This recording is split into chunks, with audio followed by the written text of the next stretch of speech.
నమస్తే. తమిళనాట రాజకీయ వాతావరణం అంతకంతకు వేడెక్కుతోంది. ఒకప్పుడు ద్రవిడ పార్టీలకే పరిమితమైన రాజకీయాలు రజనీకాంత్ ఎంట్రీతో కొత్త మలుపు తీసుకోబోతున్నాయి. 5 ఏళ్ల క్రితమే రాజకీయాల్లోకి వస్తున్నట్లు ప్రకటించిన ఇటీవలే ఆయన పూర్తి స్థాయి కార్యరంగంలోకి దూకారు. డిసెంబర్ 31న పార్టీని అనౌన్స్ చేస్తానంటూ కొద్ది రోజుల క్రితమే ఆయన చెప్పారు. రాబోయే తమిళనాడు అసెంబ్లీ ఎన్నికల్లో తాము తప్పనిసరిగా విజయం సాధిస్తామని, నిజాయితీ, పారదర్శకత, అవినీతి రహిత పాలన అందిస్తామని తెలిపారు. కుల మతాలతో ప్రమేయం లేని ఆధ్యాత్మిక రాజకీయాలు చేస్తామని ప్రకటించారు. దీంతో రజనీకాంత్ పార్టీపై సర్వత్రా ఉత్కంఠ మొదలైంది. ఈ క్రమంలో పార్టీ పేరు, గుర్తు ఎలా ఉండబోతుందనే ఆసక్తి కూడా నెలకొంది. ఈ ఉత్కంఠకు తెరదించుతూ పార్టీ పేరు, గుర్తు ప్రచారంలోకి వచ్చేశాయి. ఈసీ అధికారికంగా ప్రకటించకపోయినప్పటికీ విశ్వసనీయ సమాచారం ప్రకారం రజనీకాంత్ తన రాజకీయ పార్టీ పేరు మక్కల్ సేవై కట్చిగా రిజిస్టర్ చేసుకున్నట్లు తెలుస్తోంది. తమిళంలో మక్కల్ సేవై అంటే ప్రజాసేవ అని అర్థం. నిజానికి రజనీకాంత్ పేరుతో గతంలోనే అనైతిందియా మక్కల్ శక్తి కజగం పార్టీ నమోదై ఉంది.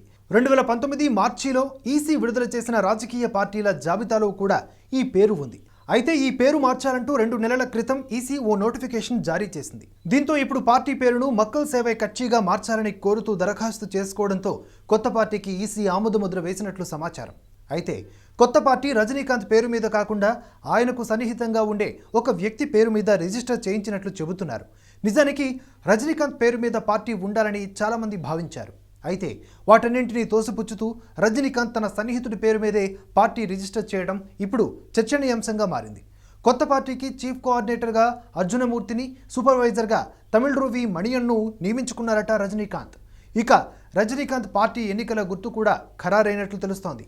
మక్కల్ సేవై కచ్చి ఎన్నికల గుర్తుగా ఆటో రిక్షాను ఈసీ కన్ఫర్మ్ చేసిందట. రజనీకాంత్తో ఆటో రిక్షాకు అవినాభావ సంబంధం ఉంది. రజనీకాంత్ సినీ కెరీర్లో అతిపెద్ద హిట్ భాష. 90వ దశకంలో వచ్చిన ఈ సినిమాలో రజనీకాంత్ ఆటో డ్రైవర్గా అదరగొట్టారు. ఆ పాత్ర తమిళనాట మధ్యతరగతి ప్రజల్లో విపరీతమైన ప్రాచుర్యం పొందింది. స్వతహాగా మాస్ హీరో అయిన రజనీకాంత్ పార్టీ గుర్తు ఆటో అయితేనే బాగుంటుందని భావించారట. అందుకే ఆటో గుర్తును కేటాయించాలంటూ ఈసీకి లేఖ రాశారట. తలైవ అభ్యర్థన మేరకు ఎన్నికల కమిషన్ కూడా ఆటో గుర్తును కన్ఫర్మ్ చేసినట్లు తెలుస్తోంది. నిజానికి పార్టీ గుర్తుగా మొదట సైకిల్ని సాధించాలని రజనీకాంత్ ప్రయత్నించారట. అన్నామలై సినిమాలో రజనీకాంత్ సైకిల్పై తిరుగుతూ పాలు విక్రయించే పాత్రలో కనిపించారు. ఈ సినిమాతో రజనీకి మాస్ ఫాలోయింగ్ బాగా పెరిగింది. అందుకే ఆ సినిమా స్ఫూర్తిగా సైకిల్ గుర్తును ఎంచుకునే అవకాశం ఉందని సోషల్ మీడియాలో ప్రచారం కూడా జరిగింది. అయితే సైకిల్ గుర్తుతో ఇప్పటికే దేశంలో ఎన్నో పార్టీలు ఉండటం, కొన్ని జాతీయ పార్టీలుగా కూడా రిజిస్టర్ అయి ఉండడంతో సైకిల్ గుర్తుని కేటాయించడం కుదరదని చెప్పిందట ఈసీ. అంతకుముందు రజనీ తన బాబా సినిమాలోని హస్తముద్రికను పార్టీ సింబల్గా పొందేందుకు ప్రయత్నించారట. చూపుడు వేలు, చిటికెన వేలు పైకెత్తినట్లు ఉండే ఈ హస్తముద్రిక భాష ఆటో రిక్షాలాగానే హైలైట్గా నిలిచింది.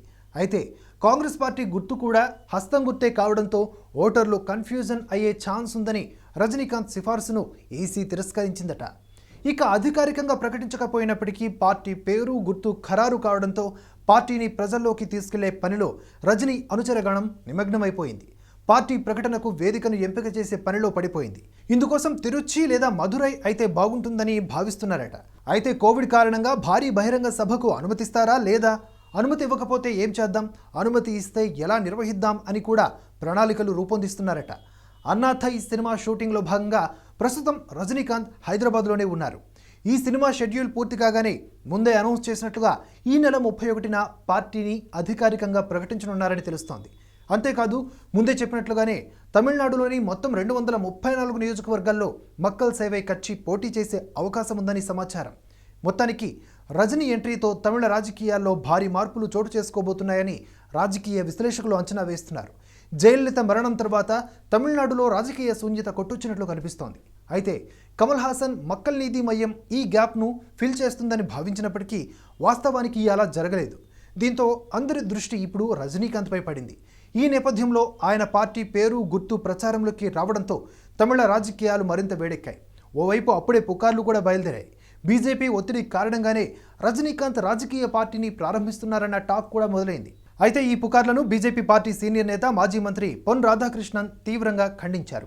రజనీ పార్టీ ప్రారంభం వెనుక బీజేపీ ప్రమేయం ఏమాత్రం లేదని స్పష్టం చేశారు. రజనీ లాంటి నాయకులు రాజకీయాల్లోకి రావడం మంచిదేనని, రాష్ట్ర రాజకీయాల్లో మార్పులు తేవాలని ఆకాంక్షిస్తున్న ఆయనకు శుభాకాంక్షలు కూడా తెలిపానని రాధాకృష్ణన్ చెప్పారు. బీజేపీ ఏ పార్టీల వెనుక ఉండదని, అన్ని పార్టీలకు ముందుంటుందని ఆయన పేర్కొన్నారు. మరోవైపు అన్నాడీఎంకే కూటమిలోనే బీజేపీ కొనసాగుతుందని ఆ పార్టీ శాఖ అధ్యక్షుడు ఎల్ మురుగన్ స్పష్టం చేశారు. వచ్చే ఏడాది అసెంబ్లీ ఎన్నికల్లో బీజేపీ అత్యధిక స్థానాలలో పోటీ చేయడం ఖాయమని, ఈసారి అసెంబ్లీలో పార్టీ సభ్యులు తప్పకుండా ఉంటారని చెప్పారు. అన్నాడీఎంకే కూటమిలో ఎన్ని సీట్లు పొందాలనే విషయంపై బీజేపీ అధిష్టానమే నిర్ణయం తీసుకుంటుందని చెప్పారు. అసెంబ్లీ ఎన్నికల నోటిఫికేషన్ తర్వాత సీట్ల కేటాయింపులపై చర్చలు జరుగుతాయని మురుగన్ చెప్పారు. రజనీ రాజకీయ ప్రవేశంతో డీఎంకే అధ్యక్షుడు స్టాలిన్కు ఓటమి భయం పట్టుకుందని అన్నారు. ఈసారి ఎన్నికల్లో డీఎంకే ఘోర పరాజయాన్ని చవిచూడక తప్పదని ఆయన అన్నారు. దీంతో 2021 అసెంబ్లీ ఎన్నికల్లో అధికార అన్నాడీఎంకేతో బీజేపీ, డీఎంకేతో కాంగ్రెస్ కలిసి వెళ్లే ఛాన్స్ స్పష్టంగా కనిపిస్తోంది. ఇక శశికళ ఎన్నికలకు ముందే జైలు నుంచి విడుదల కానున్నందున రాజకీయ సమీకరణాలు ఎలా ఉండబోతాయో అన్న చర్చ కూడా జరుగుతోంది. మరోవైపు కమల్ హాసన్ ఇప్పటికే ఎన్నికల ప్రచారానికి శ్రీకారం చుట్టారు. తాజాగా అందుతున్న సమాచారం ప్రకారం కమల్ హాసన్ పార్టీతో ఆల్ ఇండియా మజ్లిస్ పార్టీ కూడా పొత్తు పెట్టుకునే అవకాశాలు స్పష్టంగా కనిపిస్తున్నాయి. ఇటీవల జరిగిన బీహార్ అసెంబ్లీ ఎన్నికల్లో ఆ పార్టీ 20 చోట్ల పోటీ చేసి 5 చోట్ల అసెంబ్లీ సీట్లు సాధించింది. తమిళనాడు ఎన్నికలకు సంబంధించి ఏం చేయాలి, ఎన్ని సీట్లలో పోటీ చేయాలి, ఎక్కడెక్కడ పోటీ చేయాలి, ఎవరితో పొత్తు పెట్టుకోవాలనే అంశాలకు సంబంధించి పార్టీ నేతలతో అసదుద్దీన్ ఓవైసీ చర్చలు జరిపినట్లు తెలిసింది. ఇక తమిళనాడులో కొన్ని ముస్లిం అనుకూల పార్టీలు కూడా ఉన్నా అవి గత ఎన్నికల్లో ఏదో ఒక ద్రవిడ పార్టీ వైపు మొగ్గు చూపుతూ వచ్చాయి.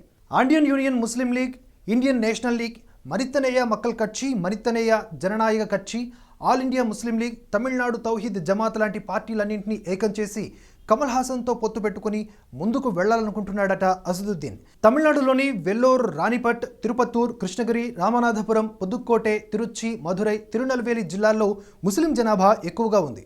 2011 జనాభా లెక్కల ప్రకారం తమిళనాడులో 5.86% మంది ముస్లిం జనాభా ఉంది. ఇప్పటికే ముస్లింలు నిర్ణయాత్మక ఓటర్లుగా ఉన్న నియోజకవర్గాలను కూడా ఇప్పటికే అసదుద్దీన్ లిస్ట్అవుట్ చేసినట్లు సమాచారం. ఇక వీరిద్దరి కలయికతో ప్రయోజనం మాట ఎలా ఉన్నా బెడిసుకొట్టే ప్రమాదం కూడా ఉందంటున్నారు రాజకీయ విశ్లేషకులు. కమల్ హాసన్, అసదుద్దీన్ ఓవైసీ ఇద్దరూ కేంద్రంలోని బీజేపీని వ్యతిరేకించేవారే. ఈ భావన సహజంగానే వీరి దగ్గర ఉంది. అయితే ఎంఐఎంతో పొత్తు వల్ల కమల్ హాసన్ నష్టపోయే ఛాన్స్ ఎక్కువగా ఉంది. ఒకే వర్గానికి వకాల్తా పుచ్చుకునే ఆ పార్టీతో జట్టు కడితే మెజారిటీ వర్గం దూరం అవుతుందేమోనని కమల్ భయపడుతున్నారట. అదే జరిగితే రజనీకాంత్కు ఇది మరింత ప్లస్ అవుతుంది. దీంతో ఎంఐఎంతో పొత్తు విషయంలో కమల్ డైలమాలో ఉన్నట్లు సమాచారం. ఏదేమైనా ఇన్నాళ్ళు 2 ద్రవిడ పార్టీలే అజమాయిషీ చెలాయించిన తమిళనాడులో ఇకపై రాజకీయం కొత్తగా ఉండబోతుందనేది మాత్రం వాస్తవం.